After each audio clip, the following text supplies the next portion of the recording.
Bang public service shows that are currently airing right now? Well, una sa lahat, no, itong show natin, no, ito po ay na-conceptualize natin o naisip natin. Ito po ay isang modern day therapy.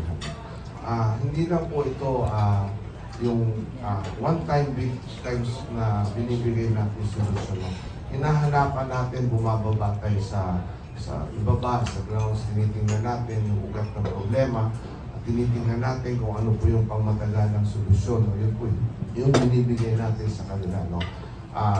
Higit sa lahat, itong show na to kasi, ang gusto natin mangyari ay magbigay po ng inspirasyon at pag-asa. Hindi lang po doon sa mga natutulungan natin, kundi doon po sa mga makakapanood, yung mga mabubuting tao, yung mga nakakaangat sa buhay.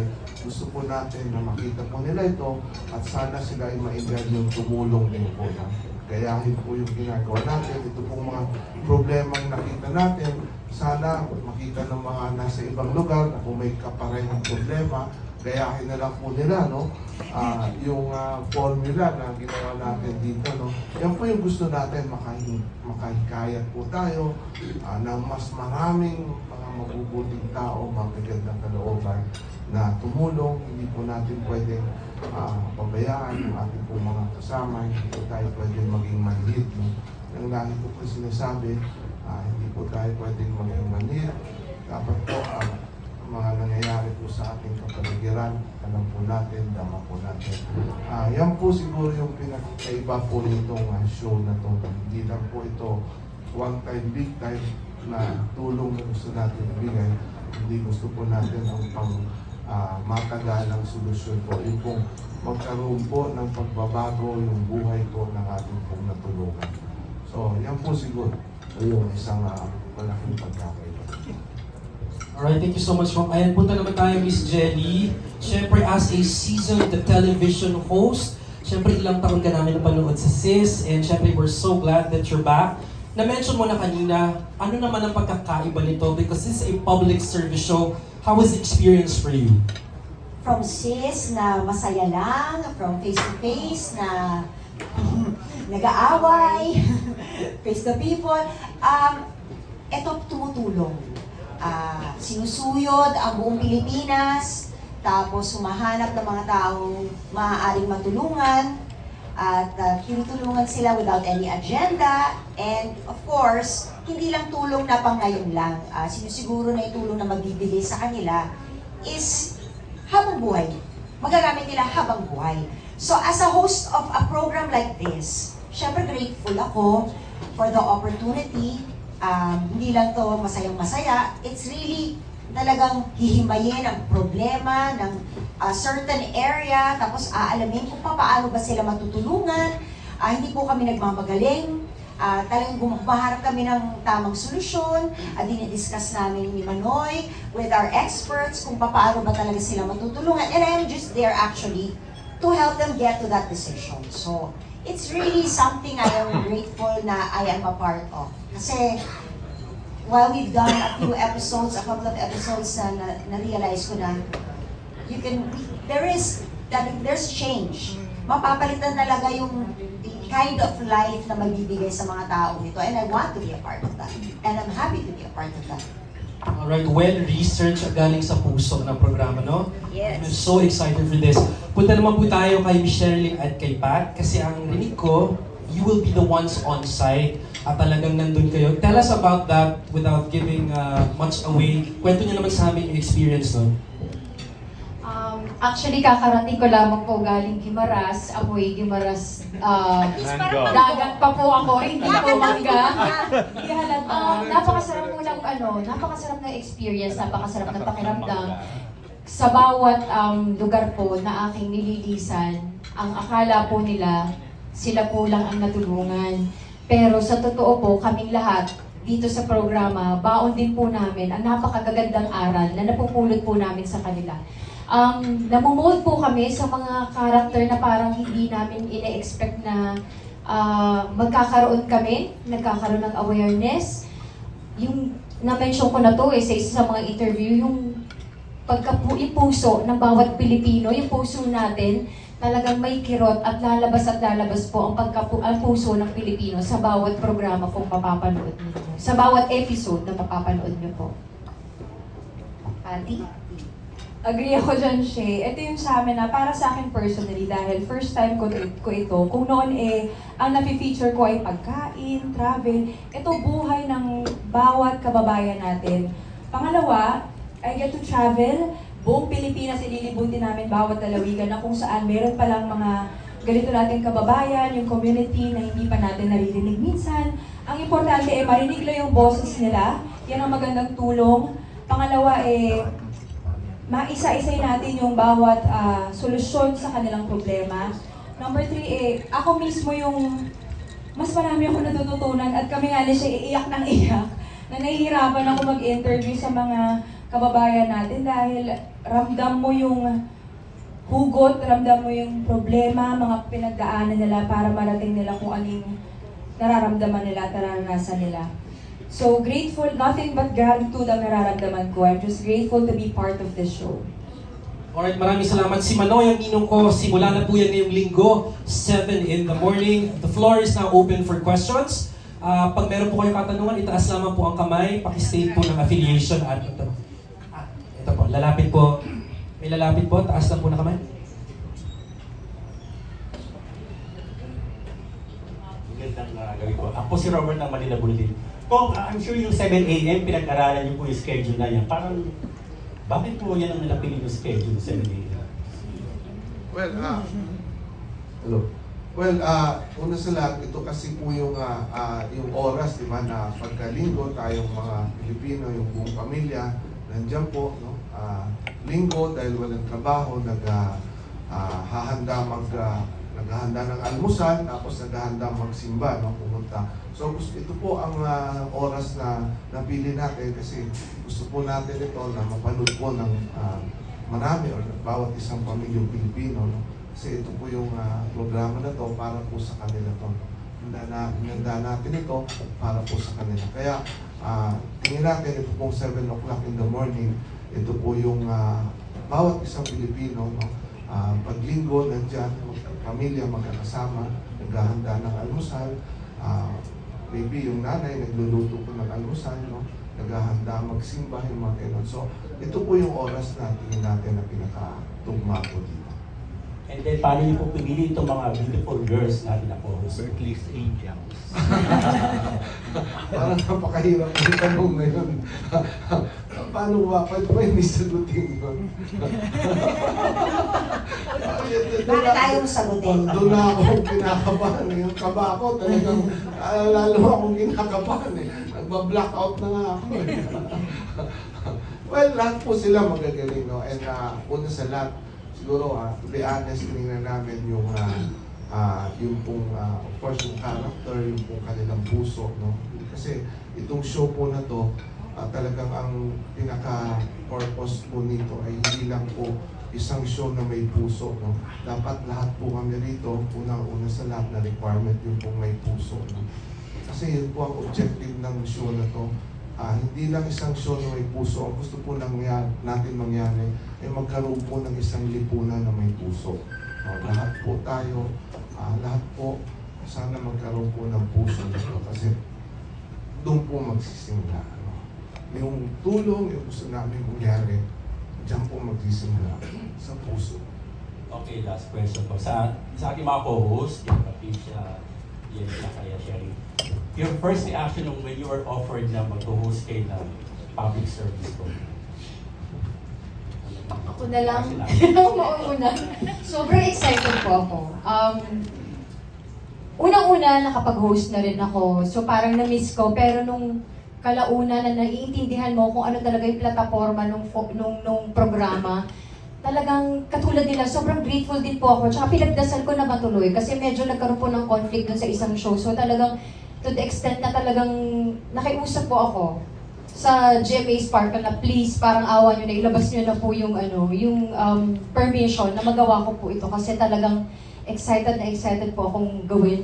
Kung paano po ako napili, hindi ko po alam, pero ako po'y tuwan-tuwa at talagang pinagpapasalamat ko po talaga na ako po ay parte ng programang ito. Sir, good evening. Ayan, syempre, gaya na sinabi ni Shay, ayan, super grateful po ako dahil personally nga, bago sa akin to, yung malibot mo at makita mo kung gaano kaganda yung Pilipinas, tapos challenging to sa akin dahil mag-i-interview ka ng one-on-one eh. Plus, ibang atake to, ibig na, maging platform, maging instrumento sa pagtulong.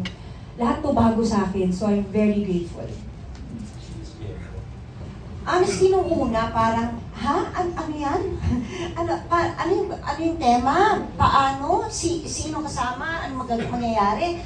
So, iniisip ko, paano yun? Paano gagawin yun? Tapos, may kasama kaming congressman. Teka muna, okay lang ba yun? So marami akong inisip na gano'n. Pero eventually, when they explained what was going to happen, kung ano yung advocacy ng show, kung ano yung magiging focus, naisip ko, it's not because si Manoy is in office or will run for whatever office. Parang feeling ko, despite all that, this is a show that wants to help fellow Filipinos. So more than the politics, more than the whatever, ang importante, yung may matutulungan. So sabi ko, I want to be a part of that. Kung may matutulungan, may join ako and I really wanted to be part of the show. Simula nung ma-realize ko kung ano mangyayari, kung ano yung gagawin. Ay, sige na, game. I was all in. Sinong kasama? Naging all in na rin talaga ako. Na-excite pa ako kasi this is totally a different kind of hosting for me. Medyo mas serious, medyo mas may puso, may kasama pang mga experts. So kailangan ma-marry ko lahat yan into a show that will be interesting at 7 a.m. in the morning and into a show that will also give Filipinos hope. Salamat po and congratulations. Salamat.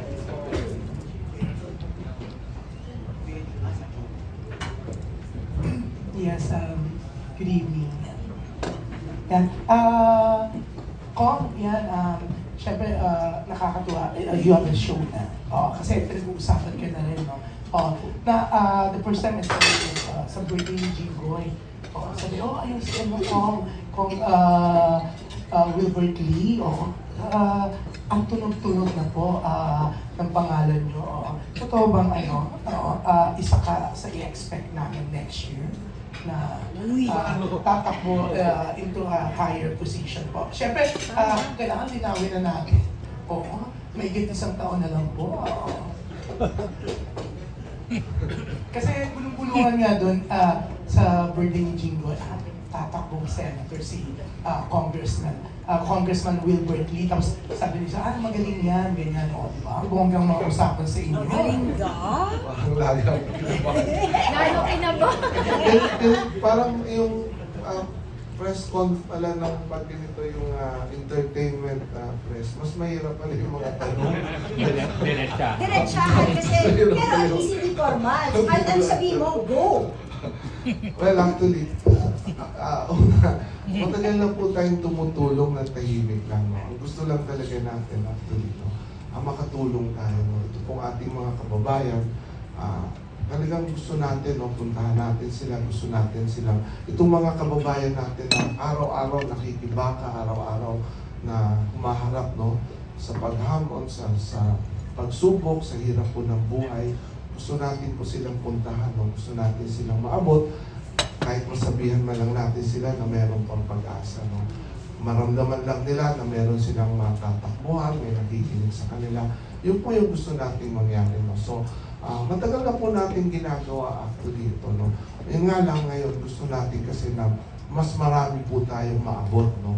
Mas malaman ng nakararami na meron palang ganitong grupo, meron palang ganitong pwedeng takbuhan sila. No? So yun po yung purpose natin. Hindi po ito kung ano pa man, no? Talagang gusto natin pong tumulong. Sabi ko nga, no? Gusto natin sa kanila, maramdaman nila na English na mission impossible, no? Na parang imposible, maramdaman nila na posible na yung solusyon. No? Yung solusyon, posible pala ngayon. No? So yun yung gusto nating maramdaman po ng ating mga kababayan. So, doon po sa tanong, actually wala naman po akong planong maging congressman din ngayon. So, kung ano man po yun, darating na lang po yun. No? So, hindi po natin alam no, kung ano po ang mangyayari. Pero ngayon po, handa po tayong tumulong. No? Yun po. Yeah. Oo, pero masasabi mo ba, ang swerte mo sa tatlo? Kasi ang sipag nila, lalo na itong si Manoy ang ninong ko. Kala ko nga, yung Sunday na to, kasi ang sipag nila, ilang weeks na rin sila promote. Nung ako nakita to, kay Jenny, yun yung congressman na nakita ko sa birthday ni Jingo, isip ko na, sabi ko, may show na siya, ang bongga. Diba? Ang sipag nila, diba? O ngayon nga, tinignan ko nung nasa plane ako dyan, sabi ko, ganda ng Tapos ngayon tinignan ko, ang dami na nagdagdag na posting mo. Diba? Ang sisipag nila, ilan Patricia, and Sherry. But actually, totoo po yun, no? Talagang hindi lang po masipag, gaya ng sabi ko sa inyo kanina, may puso po talaga, no? Yun po yung pinakaunang tinitingnan natin. Kailangan po may puso po no, sa kapwa. No? Yun po yung talagang gusto natin mangyari. Because everything po magsisimula po yung sa puso. So, hindi lang po sila masipag, talagang may puso po sila. Talagang may pusong tumulong, dumamay, damayan po itong ating po mga kababayan. Thank you. And the three ladies, this is the first time na magsama-sama kayo sa isang show. For me, ni Sherilyn, no. Kasi marami na kami napagsamahan na show together. Pero si Patty, first time. First time ko siyang ma-meet sa show na to. First time. Pero hindi pa talaga tayo nag-work together. Kasi sila sa labas sila sa mga iba't ibang lalawigan ng Pilipinas sila. Ang kasama ko palagi si Manoy. So, let's call him Manoy. Manoy Wilbert. So, Patricia, Yes, ako, first time ko sila makatrabaho, pero yun nga, kung magkakasama lang sana palagi, no? Pero may kanya-kanya kaming assignment Bale, kahit kami ni Shay, hiwalay kami kumbaga. So, iba-ibang regions ang bibisitahin namin. Bale, ang magkasama talaga si Jelly and si Manoy with the experts kung paano masolusyonan yung problema. Bali kami ang mag-i-interview sa mga kababayan natin, tapos sila naman sa studio. pero may time din na nagsasama kayo? Or may band Sa bus. Yung mga bus shots natin. Oo. Pero kaming apat na kompleto, hindi. Magkakahiwalay po kami. Sa photoshoot. Photoshoot, nagsama-sama kami. Yung shoot po for yung opening natin, ayun. Tsaka doon sa Sa payoff natin sa Malolos, nakasama ko si Manoy. Ayan. Si Patty naman po, nakasama ko naman siya sa GeForce nung kami ay nag-watch it lang before. Yun, nagsayaw kami together. Pero aside from that, ayan, ngayon pa kami nagkatrabaho together. But yun nga, si Jelly, kumari ko po, bukod sa iniidolo ko si Jelly, lagi ako yung anak niya. Oo, lagi ako nag-guest sa sis, so doon kami lagi nagkakasama. Yan, Pero yun nga, sinasabi nila, ang aga, 7 a.m. Pero parang ang bongga kasi I heard susundan yung mass di ba? Yes. Marami nag-online yung mass. Tapos at least diretso na sa inyo, di ba? So yan, congratulations. Gising na sila. Oo, gising na. Saturday kasi yung late ang gising. Sunday, mass prep na yun. Good evening po. Corey Girula po ako, dating beauty queen.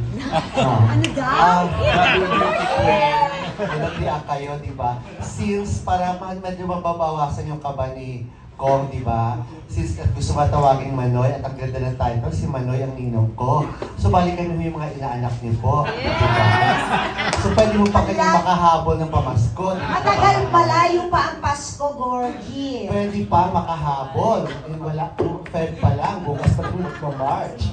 Di ba? Or Chinese New Year, no? Di ba? Anyway, follow up lang po sa question kanina ni June Lalim. Kasi yun nga, sabi niyo, hindi pa naman kayo nakapag-decide kung anong plano niyo sa 2025. Pero mukhang maganda tong show na to na nakakapag-ikot kayo, makikilala na kayo sa iba't ibang bahagi ng bansa. Kung sakaling lumabas na po yung pangalan niyo sa survey, pwede mo magbago ang decision niyo po. Hindi hindi po siguro tayo sasama din sa survey. Napakahirap ng mga tanong. Madali lang po siya kung sabihin Saluhin mo na lang. Yes, sabi mo na lang yes. Saluhin mo na lang. Anything is possible. Pero until he has a definite answer, ano ba? May definite answer ka na ba? Sa 2 seconds na salita ako. Tama, pagdarasal ko po. Sabi ni Lar, pray. Pagdarasal ko. Pero po, ano ko, Pero- kasama, yes, go ahead po. Well, talaga ito, no, it's not connected with kung ano pa man. No? Talaga, kung gusto po talaga natin dito, ito po ay, sabi ko nga kanina, hindi lang po isang show na may puso. Gusto po natin magkaroon po tayo ng isang lipunan na may puso. Mamamagitan ng show na to, sana po marami tayong kababayan, yung mga nasa mabuting kalagayan, if I can call it that way, mainganyo po na talagang mag-share naman ng blessings, tumulong naman po. So, pamamagitan ng show na to. At ito naman po nawawalan ng pag-asa, gusto po natin na maramdaman nila na meron pa naman po talagang tao, meron po, nandiyan po kami na handa pong tumulong sa kanila, no? Handang lumamay. No? So, yun po yung gusto natin talagang mangyari po dito. No? Sunday morning po kasi yan kung galing din tayo sa Saturday evening, may isang public service show sa GMA7, yung kay Congressman Sam Versosa, yung Dear SB. Saturday ng late night din siya. So pagkagising natin, another public service show din naman ang bubunga, di ba? Pero sa tatlong, mamaya babalikan ako ng tanong ko ha, of course sa tatlong co-host po, wala pa namang definite na sagot si Manoy sa kung ano man ang political plans sa 2025. Pero kayo ho ba syempre iba kapag yung isang celebrity na ma-connect sa isang politician for a show na kasama ang politician at medyo syempre ma-connect na ho kayo doon. Involved din kayo if ever nandun tuloy-tuloy ang inyong suporta sa kanya kung ano man ho yung kanyang political plans niya. Takot na si Jenny sumagot. Ay, Tito Gorgie, sige, ako na lang muna po. Oo, siya. Kung maaari ko po maibida si Kong, syempre po, nung kami po ay, like nung ako po ay inoferan, syempre, inalam ko po, sino ba si Congressman Wilbert Lee? Kung sorry, ibubukong na kita. Kasi po, sa aming programa, meron kaming 66 provinces na pupuntahan, supposedly, kung saan kami po ay tutulong. Hindi man maibigay lahat ng hinihingi, hindi po kami aalis na walang ibinibigay. Si Kong po, meron mga tinutulungan na mas madami pang binibigay pero hindi kasama sa aming programa. Doon niya po ako napahanga. At si Kong pala ay nagpupunta po yan sa mga ospital, magmamasid-masid kung sino nangangailangan ng tulong. Pag may nakitang nangailangan ng tulong, babayaran yung bill, aalis.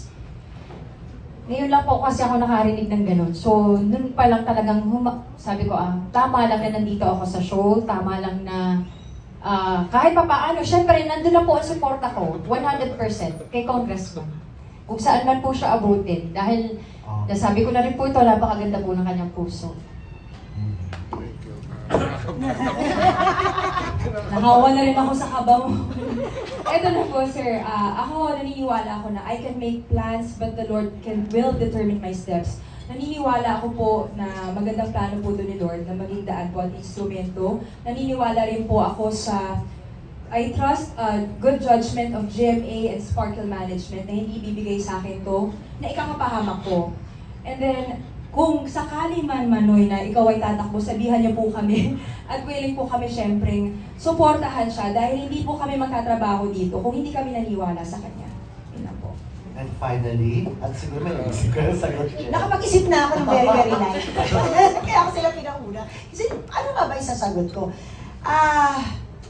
Hindi pa kami matagal na ginagawa ang show. So, I'm still getting to know Congressman, si Manoy.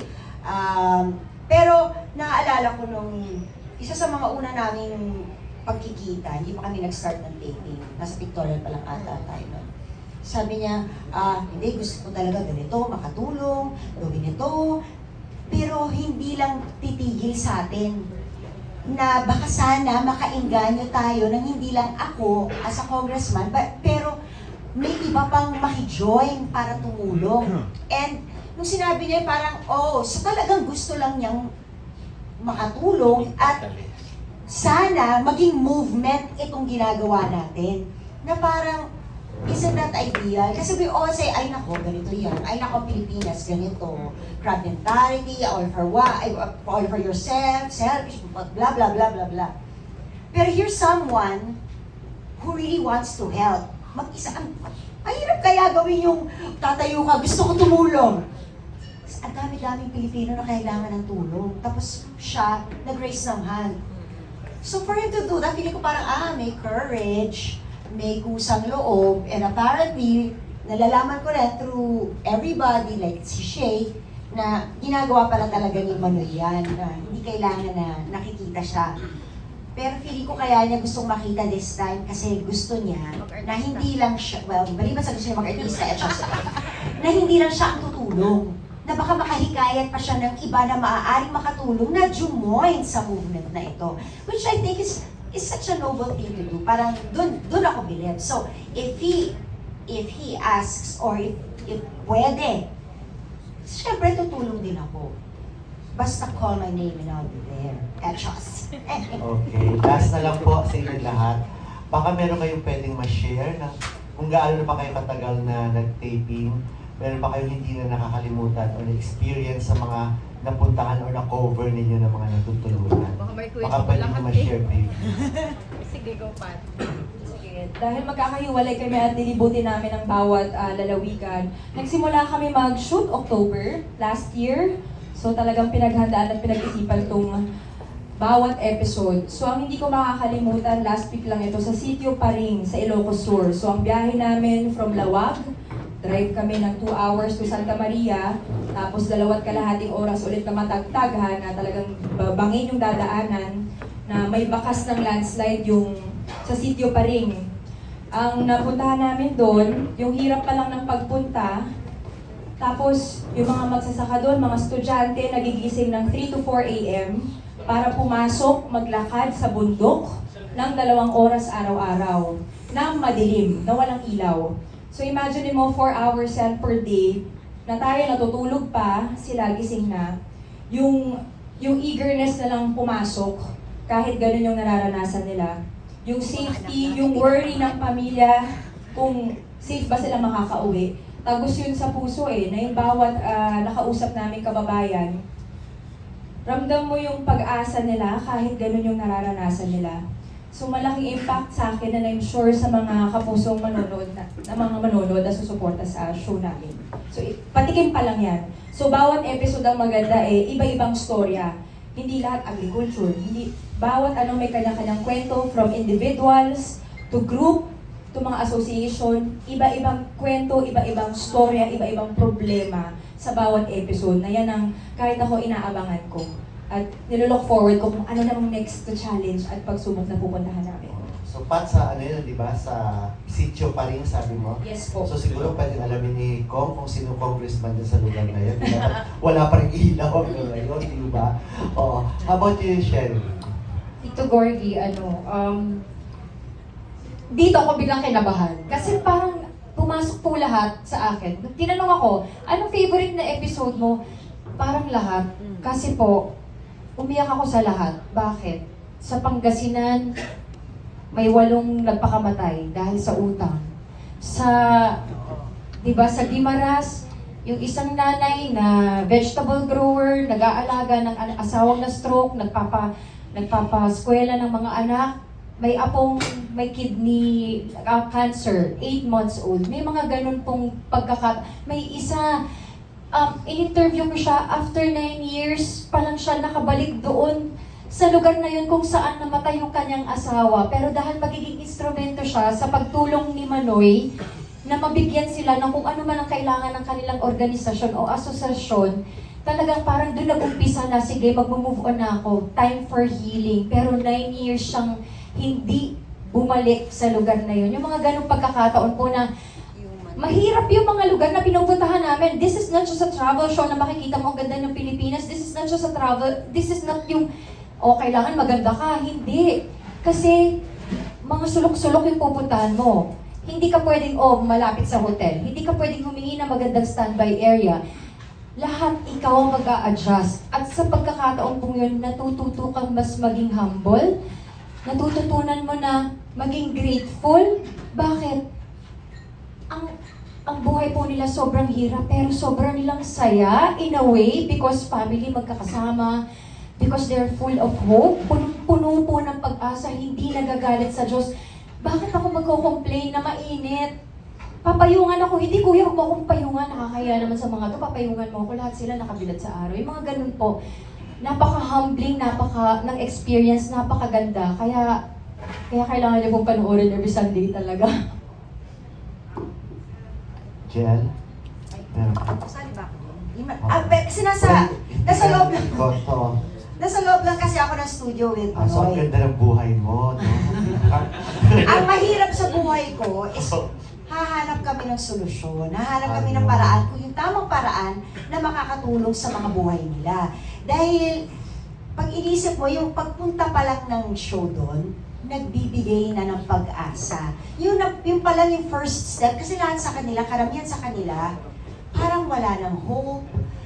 Hindi nila alam kung saan sila magsisimula para maging mas maganda ang buhay nila. Naireklamo na nila sa kanilang LGU, naidala na dito. Parang wala silang mga pag-asa. Pero yung pagpunta pa lang ng show doon, nabibigyan na sila ng hope. Ngayon, itong hope na to, ayaw mo naman silang biguin, di ba? So, nagpunta na ang show, meron ng hope. So, paano kami tutulong? Hindi lang ito yung pera pang isang maksakan na, binigyan ng pera, tapos na.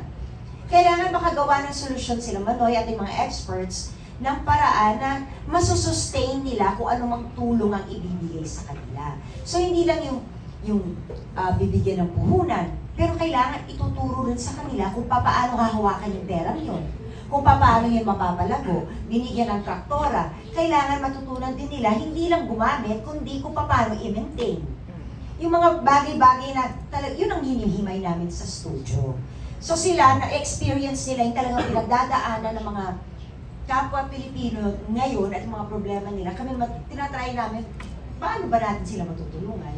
Yun medyo challenging. Wait, may i-add ako. Sige, add mo na. Proud lang ako sabihin po kasi sabi dun sa isang tinulungan po ng ni Manoy. Alam nyo, humingi na po kami ng tulong sa LGU. Marami na rin po kaming hininga ng tulong pero alam nyo, first time po na ganito ka bilis ang responde ng pagtulong. So, yun po, isa rin po sa nakaka-proud po yun. Na kailangan, syempre, pag sinut mo yung show, pagbalik mo, actually, minsan same day nga, pagbalik mo, nandun na po yung kung ano man yung tulong na kailangan.